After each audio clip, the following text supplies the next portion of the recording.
Welcome to After Wine School, the podcast that demystifies wine and makes it approachable for everyone. Join Keith Wallace and Alana Zerbe, two of the nation's leading wine experts, as they uncork everything you need to know about wine, from picking the right bottle to mastering unforgettable food and wine pairings.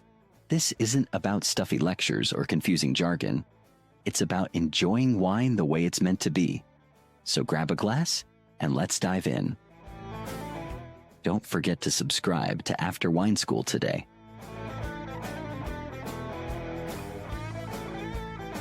Once again, hello and welcome to After School, the wine podcast.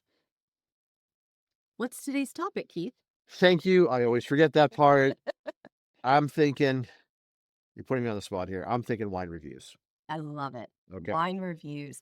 And the wine that we'll be tasting together at the end of the podcast is from Chateauneuf de Pape. It is from the winery Domaine Tour Saint Michel, and the bottling is called Cuvée des Deux Sœurs, blend of two sisters. Wow. I don't know. No, I don't know how you do that. I don't know. So I am Alana Zerbe. I'm the Director of Wine Education at the Wine School of Philadelphia. And this is my partner, Keith Wallace. He is the founder and director of the Wine School of Philadelphia.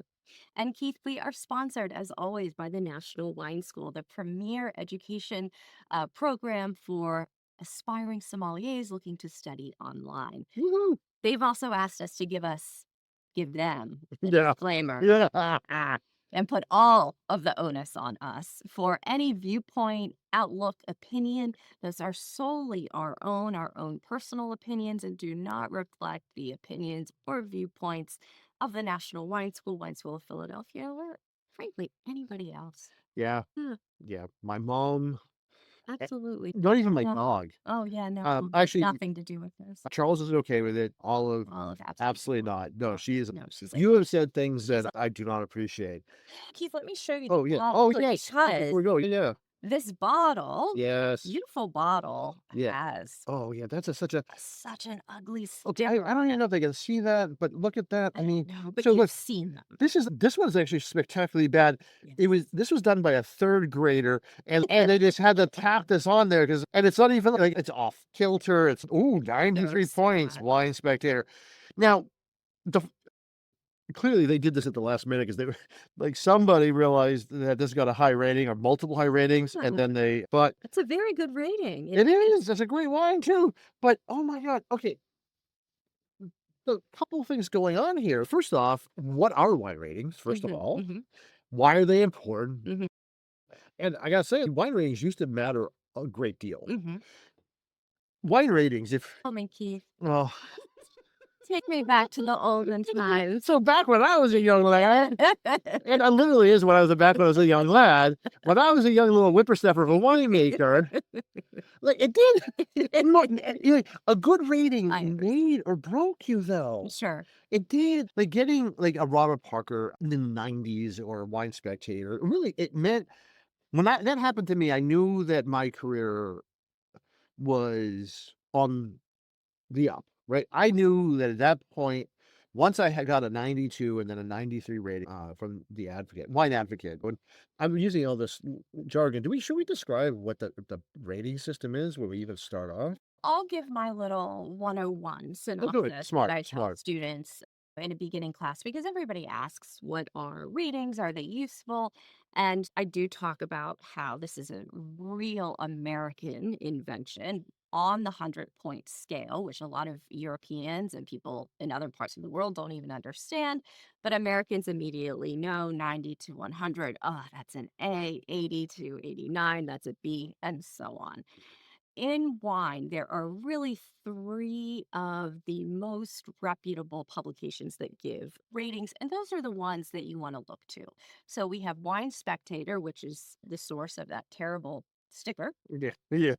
which you don't often see Wine Spectator stickers. Yeah, no, that was something that I mean, I know they did it yeah, themselves. that was pretty hack. Yeah, it's Notice that. unusual. Yeah. Spectator, wine advocate, and wine enthusiast. So you'll see WA, WE, or WS. Those are really the three most highly regarded. And from those, an 88 point or above is going to be absolutely reliable. It may not be your favorite wine, but you are pretty assured that it is solid winemaking, representative of a region, and it's going to be good juice. So you can feel good about that purchase, especially if it's in the $15 to $20 range. Oh, So that's my brief. That's my I 101, like that. quick and That's dirty. really an excellent, simple way of saying it. I love Now, that. I may also, if I have some time, I may Yeah. say the worst thing I've ever heard in a wine shop. Yeah. This was on the main line in Philly. Oh, In a no. wine shop, and there was a woman, and most wine buyers are women, most That's true. consumers. That's true. And she taught her daughters, she said, go into the aisles and find the highest rating, and that's what we'll buy. Are you serious? I did. Oh, my. I Oh, that is awful. did. I That did. is She absolutely awful. taught her daughters, taught her Oh, children to yeah. buy wine purely Okay. in the entire store, what Yeah. bottle had the highest. So that's the other end of the Yeah, spectrum. that's This is yeah. how not to do Yeah. it, but I just bring it Yeah. up. Okay. And I have because I do know collectors like that. Mm. And back in the day, when as a winemaker, and then when the school started early on, this was pretty common. People would buy ratings, and that's how they did it. But the problem is that they didn't understand what the rating is. Mhm. No, I want to actually add to your list of great places, the most reputable, Mm. Venice online. Oh, sure. They're That's newer. true. Yeah. They're now as well established, and they've actually really pulled some of the top guns from the other more established. So they're doing a great job, Yeah. and I trust their Yes. reviews. And notice the ones we didn't mention, there's a reason. So they're all, but so I describe it a little bit differently.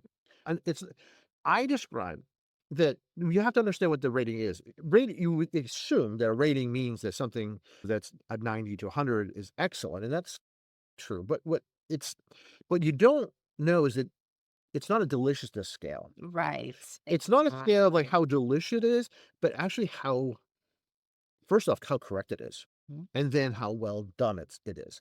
And so correctness is very specific. And this is if you are we actually train how we train sommeliers in both our school and actually nationally at the National Wine School, how they train is that typicity. So each region and each grape have very specific typical flavors. Grenache, for instance, it's going to have this the Greek, wait, going to have a lavender nose. It's going to be low in acid. It's going to be high in tannins and medium to high in body. This is what Grenache is. Mhm. So if you're tasting Grenache, it's rated as typical. So 84 or above, right? Okay, that means this grape is typical. But then if you layer on top of that, say it's from Chateauneuf de Pape. Mhm. Then okay, Grenache from Chateauneuf de Pape. That has its own like regional style, Mhm. which is gonna be big and fleshy, and it's gonna have complex. There's a lot of things going on there. What's that regional style? So those two things equal a high rating. So say if you don't like Grenache, you're not gonna like 100-point Grenache. Like, Exactly. just because it's the perfect Grenache Exactly. from Chateauneuf de Pape doesn't mean you're gonna like it. It's a bad rate. So You're right in my ear. I'm sorry. I know. I get so angry, so upset about this because it's such a I know. because from I think this is why the downfall has Mhm. happened where no Mhm. people stop paying attention because how many And by downfall, you mean like the downward trend of wine well, consumption. oh no, I Oh, mean by ratings. Like oh, people use less rate. So like for instance, if you put into Google Trend, right, you're tracking how popular certain terms are over mhm. time. Mhm. So the term Robert Parker, the most influential wine critic of all times, who Did he came up with 100 points he did, scale. yes, Yes. yes, absolutely. But it was him and Wine Advocate that really cemented the scale. And people had used other scales or similar scales Right. before him, but Right. he's the one who, if you got in the 80s and 90s, if you got a 92 or 93 from him, Mhm. your entire inventory got sold out. Not just the one that got that rating, but everything else too.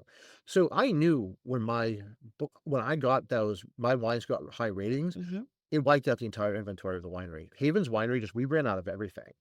And that meant that it was fantastic. But So I want to come back to that. So yeah, you're describing typicity and yes, what goes into a rating. yes, I want to come back and make sure we talk about yes.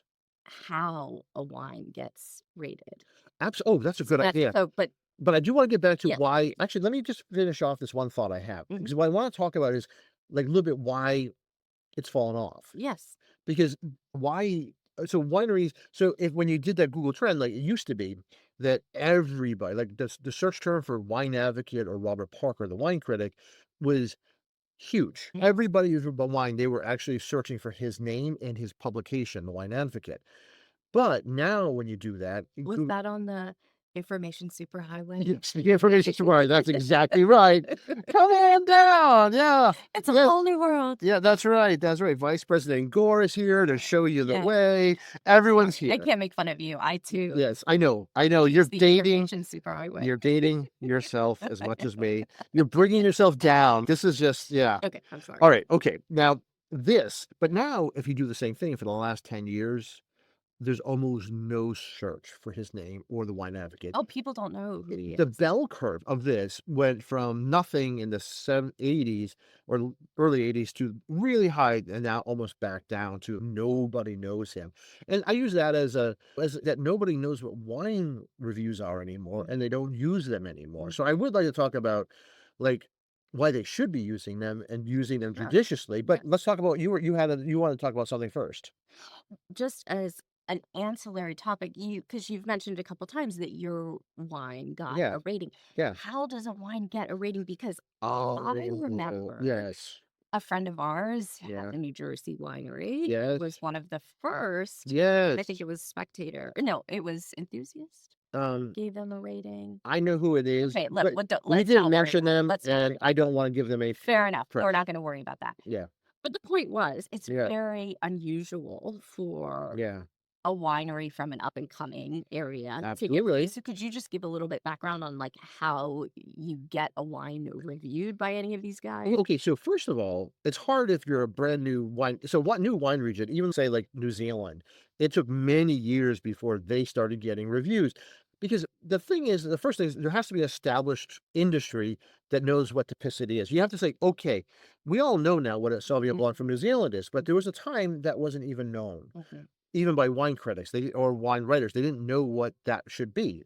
So once it's established what the expectations are, then you start seeing reviews. Now, And just to be yeah, clear, when you're talking about a benchmark, a yeah, typicity for New Zealand Sauvignon Blanc, that rating yeah. is going to be compared to other New Zealand, not any wine in the Oh, world, but no. Yes, you're 100% right. You are reviewed against, because it's about typicity of the grape and the region to combine, you are judged by others. Yeah, so if we know how to establish what Sauvignon Blanc in New Zealand tastes like, then you get compared to others. Now, how you get reviews, once there's an established, this is what this region does, this is what and then what they do with this grape. It doesn't have to be very good either, mind you. There are places that make Carmenere that smell and taste like an ashtray, but you're judged according to that style. Mhm. So yeah, I know. Yeah, and there's places like there are places for Pinot, the same thing, where they highlight the baby diaper, and that's super gross. And this is why I don't talk about typicity in Wine 101. Yes, exactly, exactly, exactly, because it gets real weird, real Yeah, freaky, real quickly, and that's true. yeah. Okay, but at that point, when there's it's an understanding of what the area does, what grapes they do well, how they make it, all these things, and then you don't get reviewed unless you're sending it in. Like, you have to send in usually 2 or 6 bottles, and yeah, and pretty much sending it in blind. You might send it into all of them, and you might do it for years and never get a review. Now, this I'm curious about, and I don't think we've talked about this ever. Are there wineries, I'm sure, today that have PR arms that handle that sort of thing? Or, Actually, surprisingly, the answer is yes. okay. The larger corporate-owned wineries, they have, right? Sure. They have a team that sends it in, but because this part of the wine industry wants to and does usually they're tasting things blind or they're tasting Mhm. things in a category. what they want, this is one place where independence. Mhm. So you'd have a negative effect. If you have PR people trying to reach out and trying to promote wines, you probably gonna have a negative effect. Because Ah, this is the one place, usually, interesting. and there have been, now mind you, there is one specific publication, it's easy to Google, figure it out which one I'm talking about, that got busted, where their critics were actually taking bribes. Yeah, yeah, So these things happen. sure. And surprisingly, all of these wineries, they got all good reviews. This was a Well, decade ago, and it was a huge problem, and yeah, for them, and and apparently back in the 70s and 80s, perhaps, yeah, it was common in Europe, I've yeah, heard, yes, that's true. for a critic to Yeah, go to a winery, go into the winery, leave the trunk open, yep, leave the boot yep, open, yep, and yeah, just with the understanding that yeah, will be loaded up yeah. and you'll get your rating Oh, in yeah, due course. yeah, and that doesn't happen anymore. What happens now is that once you start getting good reviews, Mhm. and you get a few, like 1 or 2, then there's an expectation that when they start coming by your winery to take tasting. So if you're just an anonymous winery sending in your samples, you're gonna get reviews. Hopefully, you may not, but if you start being established and they really like, and you become really well known, Mhm. what starts happening is those critics start going to your winery to get barrel samples, Ah, and then they do because they've independently said you are a great winery. Now they're gonna come, and now they expect the red carpet, and oh. and actually, I was taking, students on a tour, and and this was actually in the Rhone Valley, and a very famous wine critic happened to have basically be in the same place as I was, I but a remember that. couple days ahead, Yes, that's right. and everyone had stories about the guy and how much, Yes, like, out he expected everything. right. And, yeah, so if you're at a certain elite level critic, you are expecting people to just give you things. Right. And so you're being vetted. So that's what happens. Okay. So there's a kind of a negative little thing that if you get popular enough, you are actually now obliged to actually Wow. kiss the ring. Yeah. Wow. Yeah. Yeah. And yeah, that is now interesting. It's less common now, just largely because the influence of these wine reviews and wine ratings have just plummeted. No, Mhm, mhm. much fewer people. But this is how you get a review and how. But at the end of the day, I do think people don't use them enough.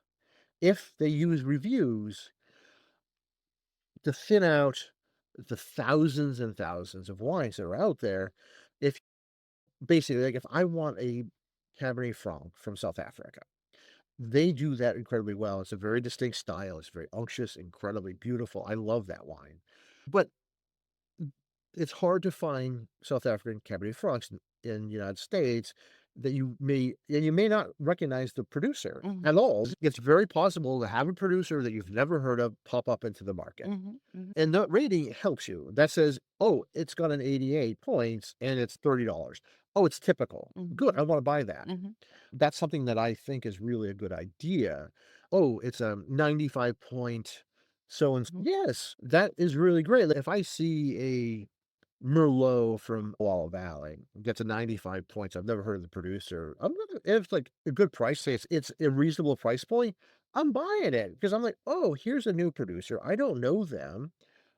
This is a good shot to be like, this somebody else, a reputable person has already given me an edit because there's so many. I taste more wines, and you do too, than Mhm.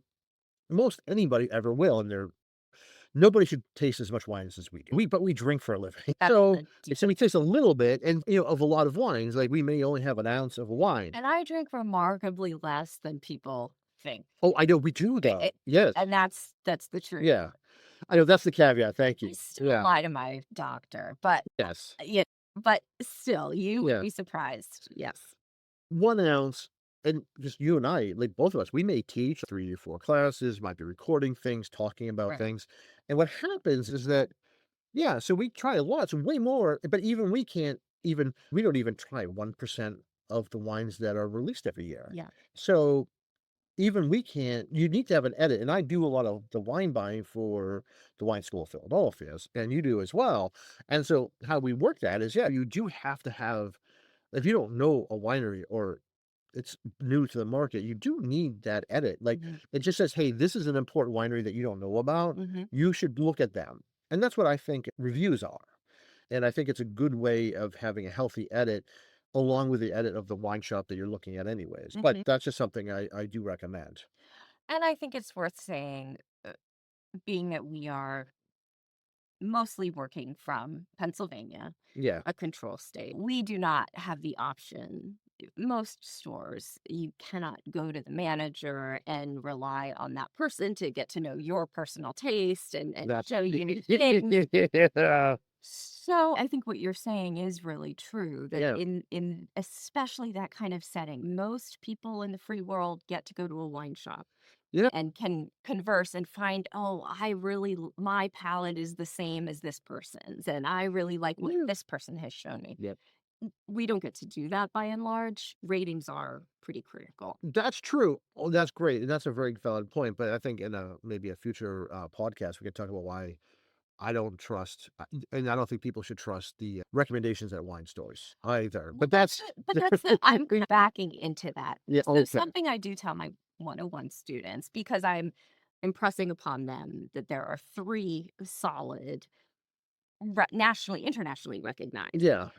that when you go to a wine shop and it Yes. says Harry's Mm. Thursday night pick, Yeah. you Yeah. can keep walking, unless Yeah. you know that True. you have built a relationship with this person, you have a similar palate. But that's Yeah. true too. And yeah, I'll just leave it there. Okay, that's absolutely. I have way more, and I think we should bring this up again because I know because the deep dark secrets of like graft and the pay to play that most wine shops, especially the ones I used to consult for, the chain I used to, was very dirty. Recommendations were not to be trusted, but Yeah. and that's why, like I do like these. So yeah, I no one uses wine ratings as much as they used to use it in the wrong way. Hmm. And yeah, how they function in a healthy marketplace, how you can use it to buy great wines. I think those are all valid points. Is there anything else you want to talk about? Just one thing, any crowdsourcing type of review, seller tracker, there's the app that everybody uses that I Yeah, don't use. I can't. I I know what you're forget the talking name, about, but but again, I'm not going to give their name. I don't want to give them any. whenever it's Yeah, crowdsourced yeah, and you don't know, it's just a general public, yeah, it's not really that's not the type of rating yeah. that's worthwhile either. I would push back a little bit on Seller Tracker, actually. Okay. I think that if there's no other information out, Seller Tracker, because it's just geeks. It's a very self-selected crowd that uses it. It's difficult, outdated, but the people on it really do care. Okay. And so I think that of all of them, if there's no other information, I would trust them before. But most crowdsource outside of that, because that's so difficult to use, is you get here's the everyone likes fruit. Mhm. Everyone likes simple wines. Mhm. And so the worst wines possible get really highly rated on when you actually take the general public. And if you want just general wines, then you're spending $8 a bottle and you should never spend any more than that. Sure. Right. But never buy anything that's rated well because ratings say that this is unique and interesting. Mhm. And if that's not what you want, you should not be buying wines that are expensive. Mhm. Because if you are, you're wasting your money. And that's also, if you're new to wine, enjoy the easy, fruit forward stuff that has one or two flavors, and that's it. If you don't want to have a wine that actually is really unique, then or intense, oh my God, there are so many highly rated wines that are just going to repel the majority of wine drinkers, like Mhm. the people who want their wines just simple. Yeah. And that's the other thing. Yeah, yeah. Well, this is not a simple wine, but No. I would love Oh, with you. oh, absolutely. Oh, I have it right here. Thank you very much. Okay, Chateauneuf de Pape, baby.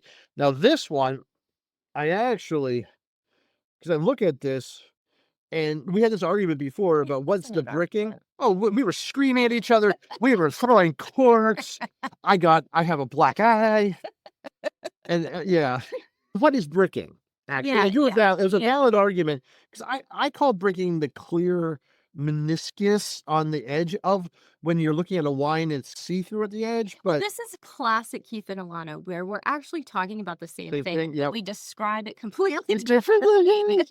But you say it's actually the brick color at the edge, Yeah, I mean, which the, makes more the sense. bricking that I tell students to look for is that tan adobe color, and it's like a brick color. Now what Keith was pointing out was on this wine the meniscus is completely clear and then the bricking starts. And which I think is pretty typical. But this is actually so even by looking at this and those who are just listening, it's a wine that you can actually see through. And it's a young wine. It's super young wine, but and this tells me because it's from Chateauneuf de Pape that Hmm. it's actually is probably close to 100% Grenache. And right before we started recording, I checked, it's 90%. And which makes sense because Grenache actually doesn't hold pigment very well, but it can be a monster wine. Also, I can guarantee you this saw no oak because Grenache oxidizes and oak contributes to oxidation, and you can destroy some great Grenache. I do know only one producer in Chateauneuf de Pape that actually ages their Grenache in oak, and you know how they do it? Hmm. It's insane. They actually fill up another tank. They put they fill up the well, so here they fill the barrel up, the oak barrel with Grenache. They fill up a larger tank with more Grenache. They put the oak barrel in that tank and the stainless steel tank, and then seal it so that there's wine surrounding it, and there's wine in it. The wine surrounding it gets discarded. This is the only way you can oak age Grenache without it oxidizing. Insane. That wine, Okay, I have questions, but that's yes. for another time. That's for another time. Yes, and what it was, one of my advanced students brought it in for one of his projects for when he was doing an advanced project on the France, and yeah, it was yeah, it was insanely delicious and also just insane. Of course, this is dude was a doctor, famous doctor, It's fair. who was it was okay spending like $300 on a bottle of Grenache just to prove a point that you can oak age it. I just kind of want to prove it wrong. I like that you get those Yes, students. I do. Me Oh, too. oh yeah, I love them too. Okay, Love Grenache. yeah, this now this is a grape we agree on. I love the Rhone Mhm, Grenache. My preference is always Grenache. It's a little higher, more acidic. mhm, mhm, Here in Chateauneuf, I can guarantee you this is going to be big and unctuous mhm. with those. Just beautiful warm spices, Yeah. Brique. Oh God. Yeah, it is very lavender. Oh my God, this wine is. And there are other things going on here. Before we start rolling, you mentioned I would like to steal this licorice. Mhm. You had said that, and I 100% agree. But now that I'm going into this a second time, Yeah. oh, you're gonna hate this, but Oh, there is a whiff, and it's a happy childhood memory of mine. black. Cherry jello, That's awesome. No, that's fantastic. Oh my God, that is fantastic. I right love that. before it sets. Yes. Mm, Okay, misophonia okay. warning, take it Yeah, easy. I already did. I'm glad you said that she made it for you because, like, at first I thought you were just saying that your grandmother smelled like. Good. No, she did. Oh my God. All right, here. Okay. Okay. So structurally just unctuous, big. Now, they're surprising a little bit of red fruit in with a huge amount of dark plum, blackberry, and even going Mhm, towards a little bit of blueberry. But mhm, then we have, yeah, structurally, the tannins are very uh, fine grain, surprisingly, but aggressive. So like you have, they're there. There's definitely a wine that you would have to, like we did. We decanted this. We Corvined it about an mm, hour and a half ago. Definitely, because you need to open this up unless you're holding it for 5 to 6 years.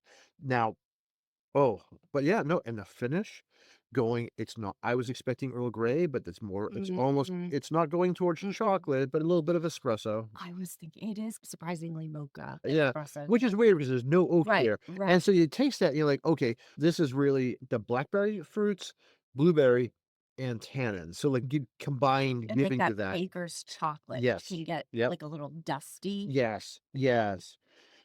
Usually, you only get this specific if you have oak, but I just there's no other flavors indicating oak. There's no vanilla, Yeah, no no, nutmeg. no. So even if they have a 10% Syrah in here or Mourvedre, I think there's maybe a little Syrah, but from tasting it, but this is yeah, this is overwhelmingly. This is why honestly everyone. Like certain people will memorize the every grape that grows in Chateauneuf, Hmm. which is I think of it as 12, but you told me I'm wrong. Well, It's 18 or something you now. had it right earlier. 13 was the 13, standard. yes, yes, And I believe now it's 18. It may even be more yeah, because they keep yeah. breaking down the But same grape into calling them different. yeah, yeah, because the slight genetic differences that start showing up in these vineyards that are ancient. But honestly, it's mostly Grenache though. Like almost always, you don't need to know the 9,000 different grapes that grow here. It's most likely going to be Grenache. There's only a few that actually do significant amount of Mourvedre, but that's it. Like Yeah. everything else are tiny little bits. It is a Grenache mecca. Yes. Like Yes. most of the great towns in the Southern Rhone. I love this. Oh, so Well, enjoy, folks. Thank you for joining us. yes. I'm sorry, did I cut you off? No, I'm just gonna say enjoy this highly rated wine. With the corniest little stamp on there. Oh, it's embarrassing. It's tough. It's so try hard sometimes. Mm, But it's a very good way of buying wines if you don't know the region. fair enough. Folks, if you have any thoughts, comments, feedback, tell a friend. Yes. Oh yeah. The more if you like this, if you like the honest, straightforward approach that we're taking here, please, the best thing you do, tell everyone you know. Like, especially the snobs, especially if they're gonna hate it. Especially if you know that person who just thinks that they're the smartest person in wine and they just make you feel bad about what you like, send this to them. And just maybe as like to grow up, or maybe just to say a big F you. And hey, look, and if we had Patreon, hey, give us some cash, and we'll just tell them to go fuck themselves on the podcast. We're not going to actually do that, but just by all means, just if you let people know, that's the best thing. If you enjoy this, rate it, subscribe if you can, download it, all that happy stuff, and yeah, and become a disciple. Live outside the wine school. We'll preach to you. We'll throw you corks every morning and a little tasting of wine. Wrapping it up. Oh, I want to start a cult. I know we've talked about this. All right. Okay. Great. Thanks for spending time with us on After Wine School. If you enjoyed today's episode, hit subscribe so you never miss out on more wine wisdom, tips, and laughs. Until next time, raise your glass, savor the moment, and cheers to you.